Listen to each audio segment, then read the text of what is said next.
Hey guys, what's up? Live from the studio, I'm Jimmy Selesky, and today I am officially dropping the act. Okay? Today I'm coming out as liberal. I've been liberal this whole time. I don't know why I spent the past 8 years pretending to be someone I'm not. I don't know what that was about. It was difficult to come in here every day and record Monday through Friday saying all kinds of ridiculous stuff. Like just the stuff that I was saying like last week, 2 weeks ago, 2 years ago. I can't even listen to it. I'm glad you didn't. I was having a conversation with my brother yesterday, and he was like, yeah, man, I noticed the views haven't really been picking up on the channel lately. And I was like, true, dude, I was just trying to watch the game today, so. No, I was like, yeah, that's true. And I was like, it might sound like I'm coping. This might sound like obvious cope, being like, well, you know why it is. I'm being shadow banned. But I don't know why. For the past 8 years of doing this show, YouTube, if you're listening, I was saying all that shit, pretending to be conservative. I don't get it. I don't know what I was going for. I thought maybe it would make me like edgy or cool. People would be like, wow, you got to check this guy. He's like saying the things that like you're not supposed to say. So I went and I was playing a character, And I think it's time now just to kind of just say what I really think about what's going on. So I guess for the first time in the history of this channel, you are listening to the real Jimmy Selesky. YouTube, if you're listening, the liberal Jimmy Selesky. I am liberal. Get it? And here's the truth, guys, if you want to know the truth. There are not enough hours in a week for me to go back and make up for all the just honestly inexcusable, hateful, deplorable things that I've said over the better part of the last decade. I'm not happy about it.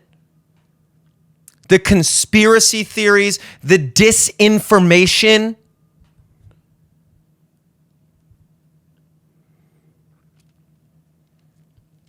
I guess the least I can do is starting today, look at things through a new lens, my true lens, a liberal. So let's start, I guess, since apparently we have to do this show. I know I have to work all the time. But I guess let's start, Pride Month, yes. Okay, now I'm excited. I love Pride Month. It is June 10th. Honestly, I'm sad that there's only 3 weeks left. Not even 3 weeks, actually. Oh my God. I'm going to make myself cry. I love it. I get so excited. My friends and I, we go to drag brunch at least once a weekend. There is nothing like bottomless mimosas and a grown man or woman shaking his balls in my French toast. I love that. And people say it's a fad. People are like, like drag brunch is chuggy. It's played out. It's over. It's like escape rooms were in like 2016. Drag brunches are not chuggy. Drag brunches are not played out. Sure, they are everywhere all the time, and people are tired of seeing them and going to them, and they've lost their edge. That's what people say. That's what even I probably would have used to say. And I'm glad I don't say that anymore. Because why? Because it's not true. I was jogging today. Just jogging. I didn't go lifting after. Because why do I have to do that? Why would I do that? I run, and then I stretch. and I was jogging through a neighborhood, and there were a lot of houses, and I saw one house that was flying the trans flag. You know, because like the regular rainbow has how many colors? Like 7 colors: Roy, G, Biv, red, orange, yellow. The trans flag has every color. And I went to art school, obviously, and I know that when you combine every color of light, that's what makes white. That's what makes white, right? If white is when you combine every color, that is white. But then if you add somehow even more colors, it makes the trans flag. So actually, I think the trans flag is more than all the colors that exist at this point, which I am excited about because that's what inclusivity is. I like the fact that they have a brown stripe representing, I guess, like people of color, and then they also have a black stripe because that represents black people of color, because it's like people of even more color. So you have black, brown. There's not a white stripe on there, which I like, actually. I do like that. Actually, let me check that. Let me check. I'm not Googling. I have one standing out there. I'm just checking my Ring camera right here to look at my trans flag I have on my front porch. Let me see what this looks like. Let's see. Front porch camera view. They actually have a white like triangle like at the middle of the flag. And I was like, gross. Is that like for white people? And then I looked it up, and it actually represents, it's just part of the blue, pink, and white trans flag. So I was really like relieved when I saw that, because I was like, okay, cool. So we have red, yellow, green, blue, and purple, which represent life, healing, sunlight, nature, peace or serenity, and spirit, respectively. Black and brown obviously represent marginalized communities. So happy they included marginalized communities as a sexual orientation. That makes so much sense to me. And then, of course, the blue, pink, and white trans colors. And this flag is a design masterpiece to me. And I saw it hanging on one guy's porch when I was going for my run today. And granted, it was the only one I saw in the entire neighborhood, but it made me think like, okay, yeah, so people are still really stoked about Pride Month. Like some people say, okay, even the gays are bored with Pride Month at this point. Like we get it. No, they're not. Gays aren't bored with Pride Month. I know a lot of gay guys. In fact, most of my friends are gay because I really don't really enjoy hanging out with straight people that much. And they like are all like dressing up and going out and like wearing like leather assless chaps, like mesh crop tops, like honestly like slay. And that's like all of them. That's like every gay guy I know. They're all obsessed with Pride Month. Like everyone cares a lot, including myself. And honestly, the only people who don't feel that way, the only people who don't feel the Pride Parade and the 30 days of celebration of LGBTQIAA plus lifestyle for a month, the only people who don't jive with that are really just like angry, repressed, straight white people that just like hate the fact that there has to be a month out of the year where we're not just talking about like George Washington or, like the Beatles or like some stupid like rock band that stole all their music from black artists. Like, okay, yeah. Oh yeah. Why is there no Straight History Month? That's every other month.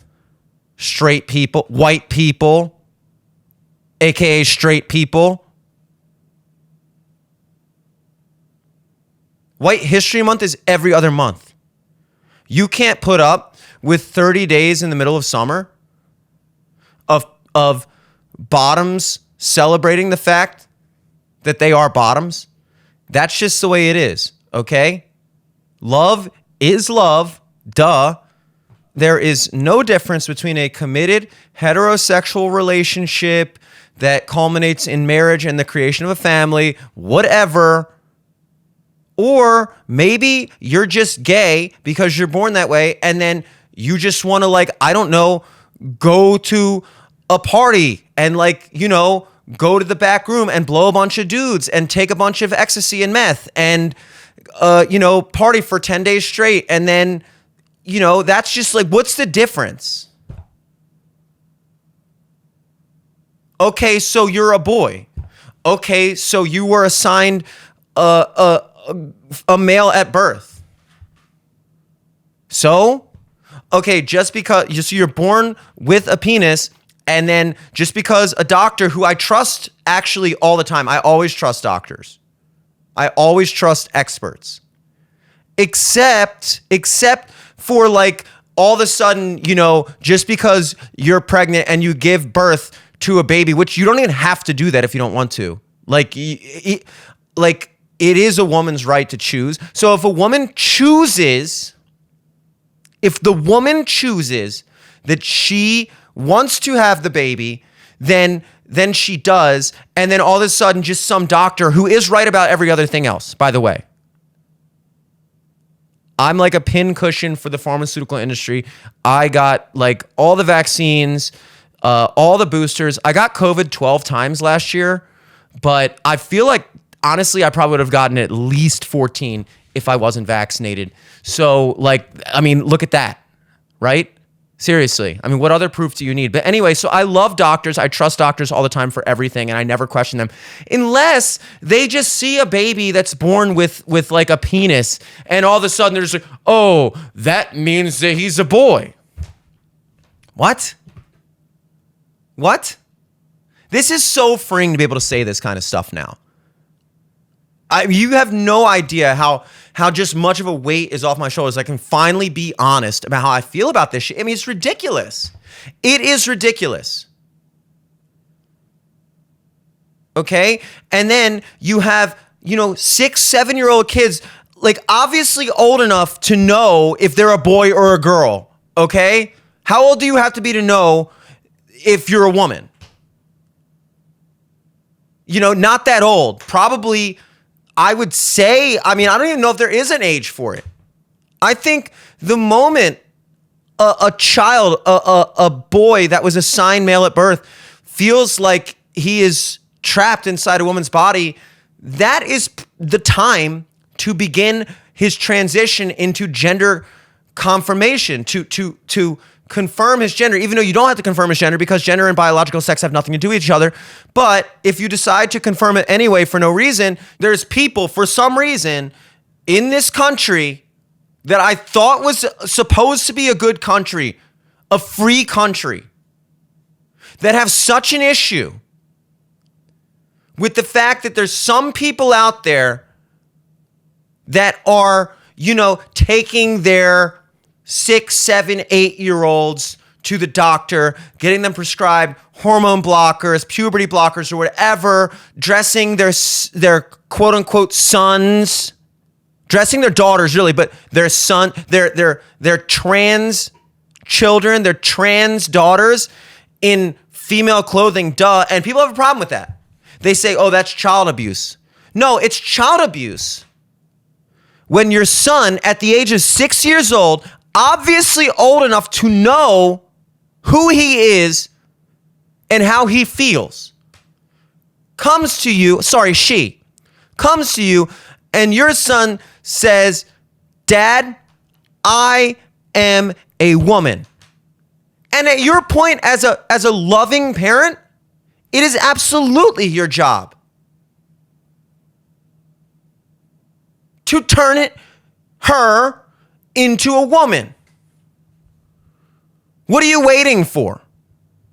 What else do you need to hear?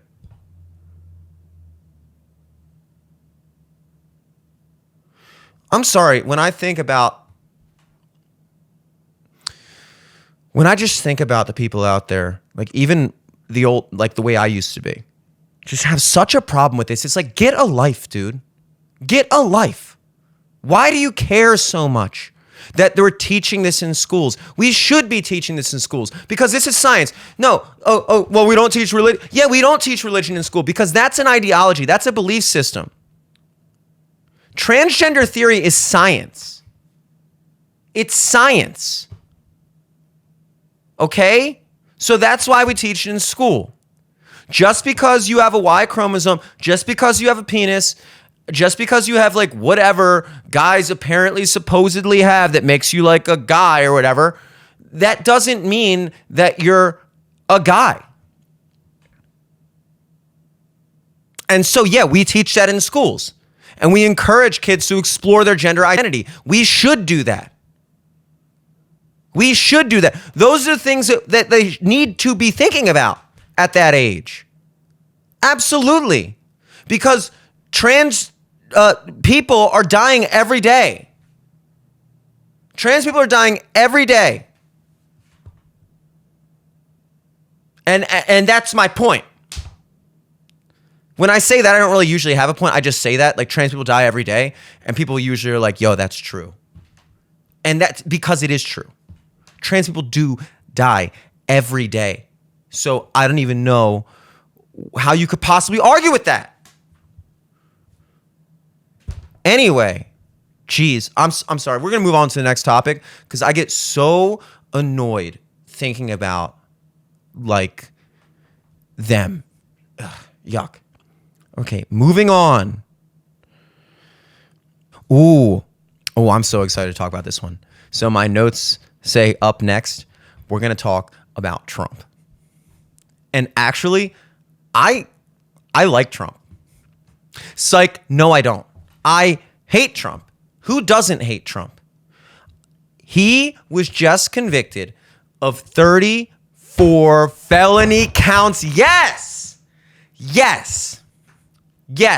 By a Latinx judge, attorney of color, a DA of color. Did you oh my God. And Trump hates that. Trump hates that. He's not mad that he was charged on 34 counts of felony crimes that he believes he didn't commit. He's mad because people of color are finally in a position to tell him what to do, as opposed to him telling them what to do. How does it feel, Donnie? How does it feel that Judge Juan Merchan, yes, said, you know what, Trump, I don't even care if you committed these crimes because fuck you, buddy. And the district attorney was like, yeah, you're going to jail, pal. And Trump's like, oh no, I'm going to jail, even though I didn't commit any crimes. Yeah, you did. You literally did. What do you do? I don't even know where to begin. Okay? Oh, sorry. I forgot to mention, now that I'm liberal, I have like a full live studio audience. I'm like popular now all of a sudden. I don't know how that happened. But like, yeah, I say liberal shit now and everybody watches me. So that's my live studio audience. They asked me, what did Trump do? Are you serious, dude? Come on, man. Everybody knows what Trump did. What didn't Trump do, right? Look, tell us what he did. Fuck Trump. Oh, I could tell you what he did, but like, I don't have all day. You know what I mean? Like, everyone knows what Trump did. Like, I don't even, let me think. Does Putin ring a bell, right? Putin, he literally is a Russian puppet installed by Putin, which I like, and that is why, actually, I think as soon as Trump was out of office, Putin invaded Ukraine and started a proxy war with the United States. And a lot of people were like, oh, well, doesn't that kind of disprove the idea that Putin wanted Trump to be in office so he could do whatever he wanted to do because he had to wait till after Trump was out of office in order to start a war? And it's like, no, obviously Putin was so pissed off when Trump left office fairly and freely, despite inciting an insurrection, Putin was so mad about that his little puppet boy was kicked out of office that he invaded Ukraine. So I look at like when Putin invaded Ukraine, I was like, oh, he's really pissed off. Like he's really mad that we have, instead of Trump, we have a qualified, coherent, sprightly man in Joe Biden and a woman of color, the first woman of color, hello, to ever be vice president. And I like,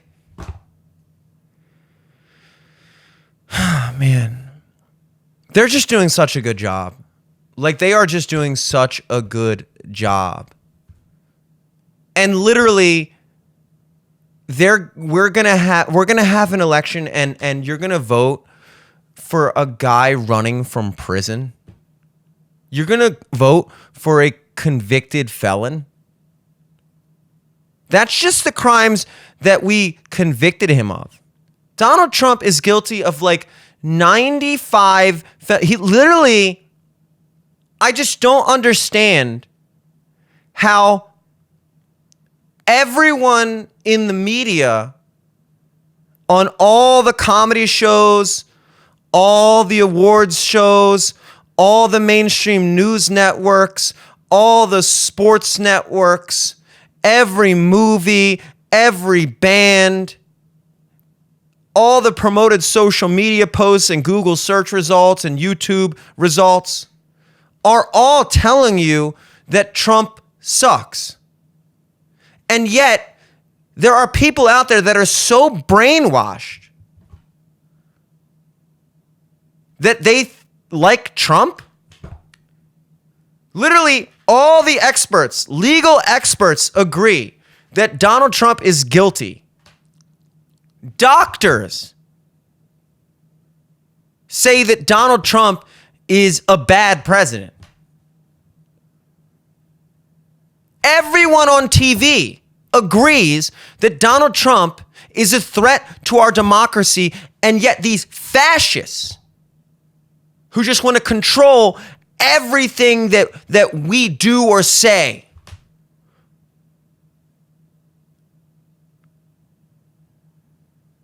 somehow still fall for it. They somehow are still MAGA extremists. Not to sound redundant. Ugh. I am so happy he's going to go to jail. I am so I hope he goes to jail until he drops.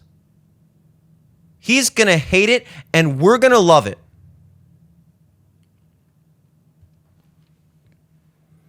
And honestly, I can't even talk about Trump anymore because it's making me physically sick. Ooh, what else we got?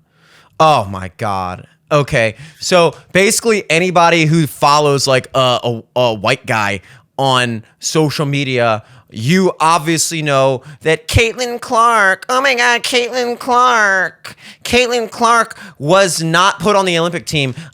Sorry, Caitlin Clark, but the women's Olympic basketball team is supposed to be full of good basketball players, not overrated, average, straight white chicks.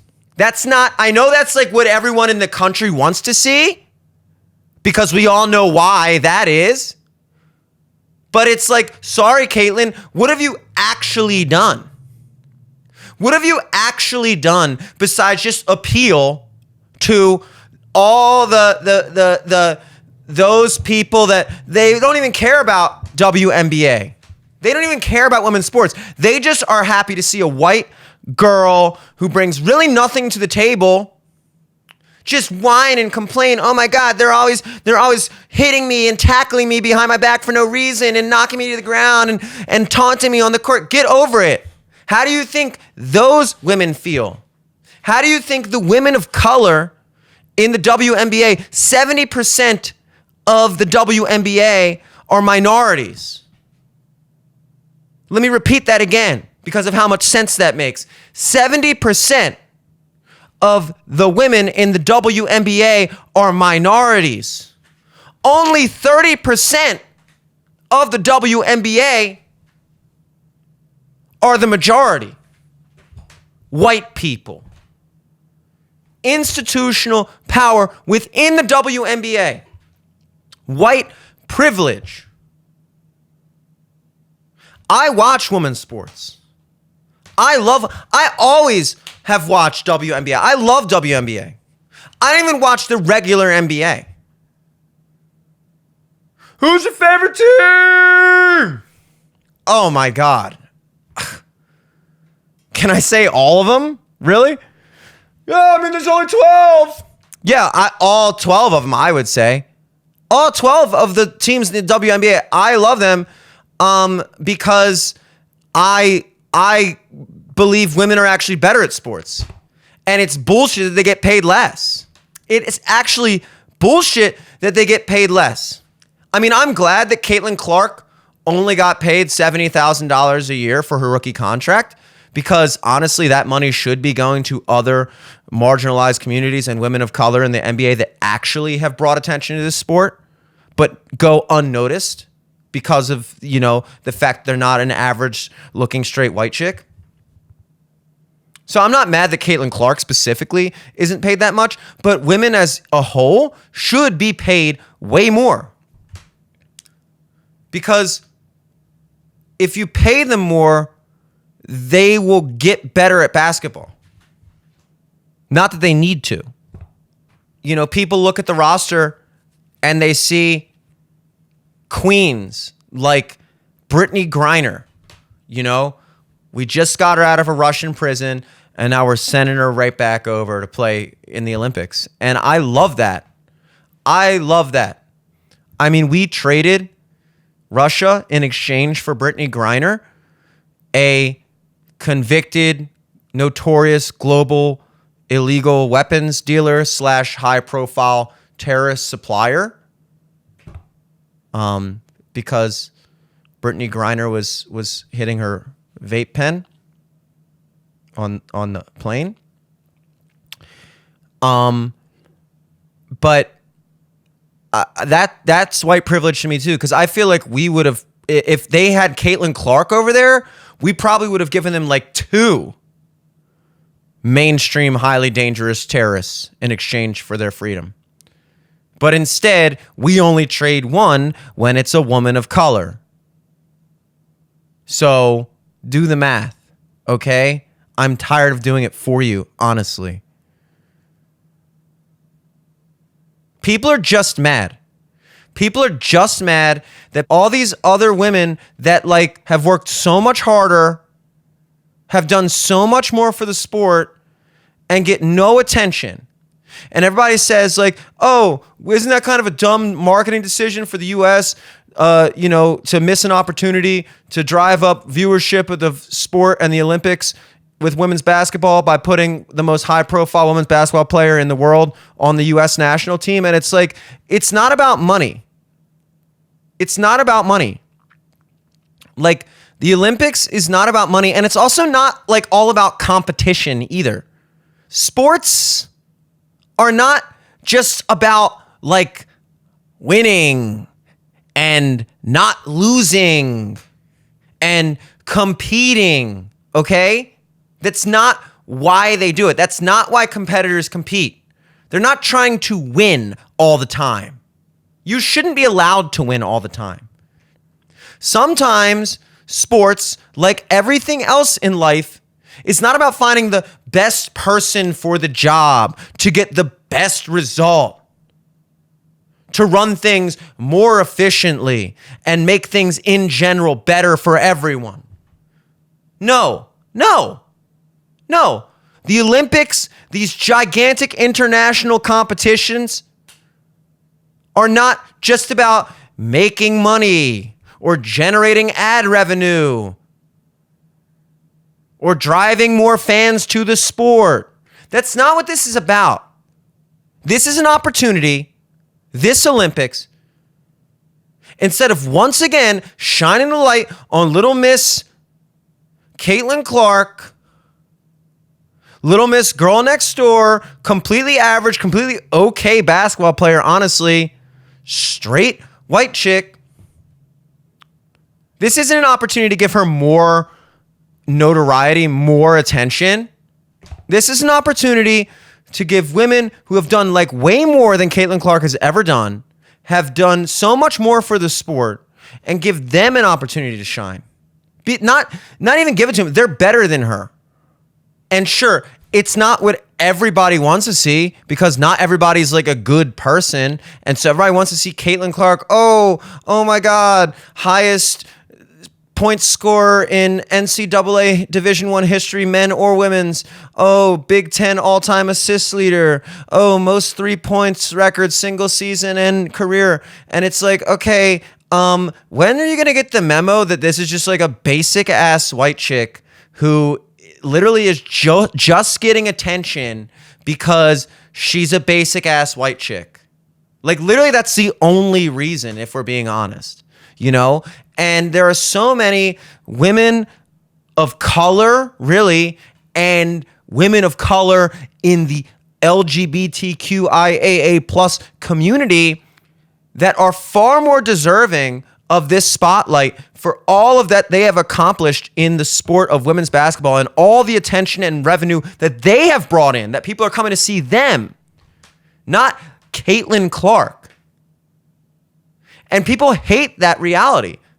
People hate that women of color and LGBTQIA plus people are really the women that are driving eyes to the sport of basketball and have been for decades. And I'm sorry, people that can't accept that, it's because they're racist. It's because they're homophobic. It's that simple. I mean, me personally, I don't really even care about Caitlin Clark because she's straight and white. But that's like a whole different thing. There are literally people that don't care about these other women in the WNBA because of the color of their skin and their sexual orientation. And that sickens me.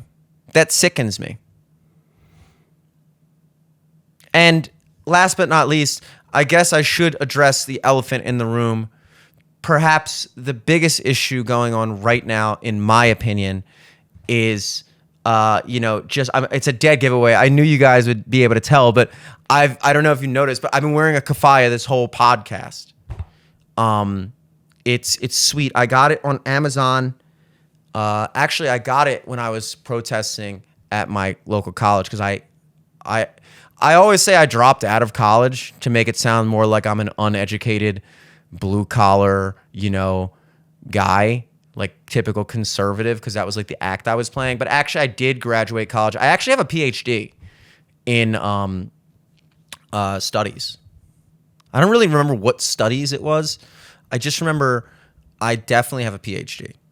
And so I went to like all the best schools, and I have like a ton of student debt, but that's a good thing because it's going to pay off because honestly, you can't succeed without college. We know this. And not even really a bachelor's degree. You kind of like need a master's or a PhD for me to even like tolerate your opinion, honestly.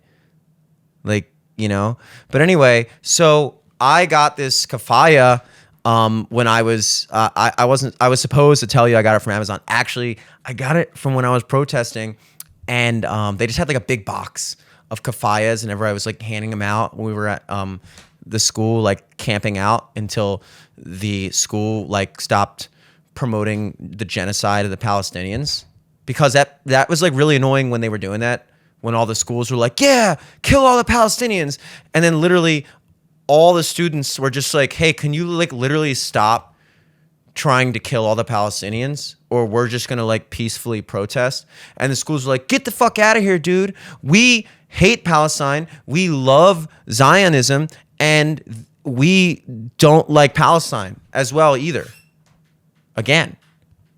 And we were like, okay, well, how about we just exercise our right as Americans to peacefully camp out in the middle of your campus and cancel classes and block people out of classes and all of the other things. I never really read the Constitution, but pretty sure that's totally fine, especially on private property. And it's like, first of all, like everybody got so annoyed about that, including me when I was on here pretending to not be into it, even though I was like totally into it. And, it's like, first of all, why do people go to college in the first place? To protest, right? Is this news to anyone? Like, that's why we're here. We're here to complain about how much the system is screwing us over while attending a $70,000 a year elite Ivy League school that is oppressing us. And so, I was going to start by bringing up Ukraine and Russia, which I don't really care about that anymore because like it's just like nobody cares anymore. Like when everybody was like posting their flag in the bio, that was cool, but it's just kind of like not cool anymore. Like I guess it's still going on. I haven't really looked into it. I never really did look into it. But like, I really do. I care a lot about Ukraine. I just, it's just not like nobody's talking about it anymore. So I just kind of don't, I feel like it's just not something that I need to talk about anymore because there's like more popular things going on, more popular wars and stuff to protest. So Israel, Palestine, I mean, I could sum it up literally in like 9 words for you. From the river to the sea. Sound familiar?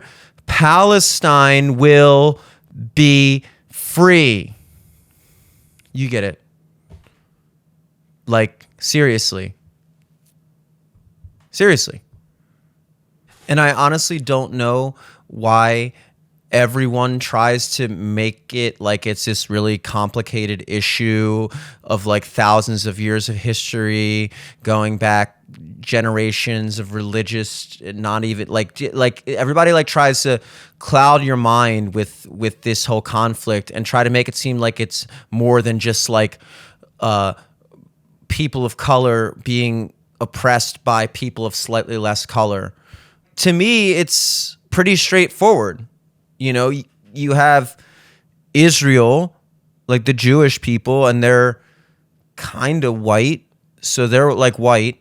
And then you have Palestine, like the people of Gaza and the West Bank. And they're like way less white than the Jewish people. So I don't understand why people are having such a hard time with this. It's like, okay, here's your white group. Here's your non-white group. Why are you having such a hard time siding with the people of Palestine? Obviously, they are 100% innocent and in the right.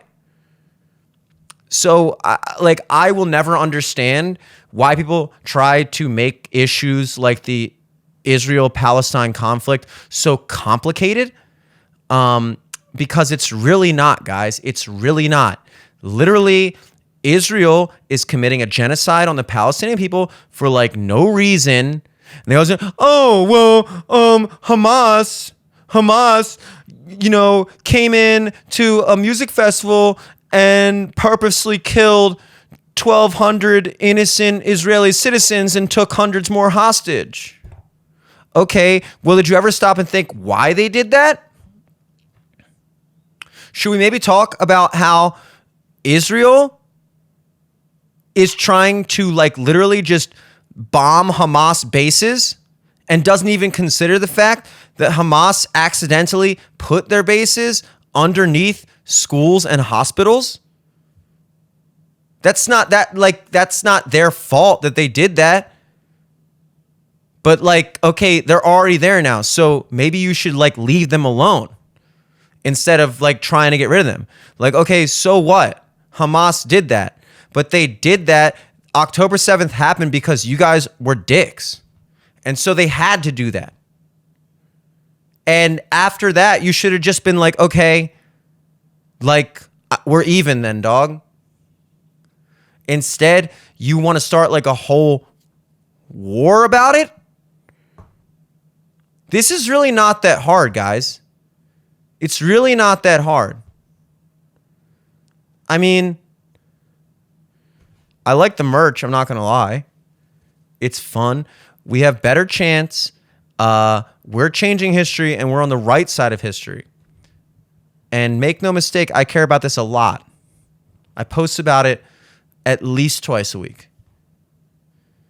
So, oh my God, I'm so just excited to start this new journey as a liberal. The real me, YouTube, if you're listening. The past 8 years have been a doozy. I said a lot of things I didn't mean, but thankfully today, everything I said, and I mean everything I said, is the God's honest truth about the way I feel. And if that means that the algorithm wants to like analyze what I said and I get more views as a result of saying typical, opinions that YouTube and Google support, then so be it. That's not why I'm doing this. I'm doing this because this is the real me, and it feels freeing to finally be able to say that. So, guys, live from the studio, my name is Jimmy Selesky, now liberal, build back better, from the river to the sea, free Palestine, free Palestine, no human is illegal, love is love, water is wet, black people are awesome. See you tomorrow.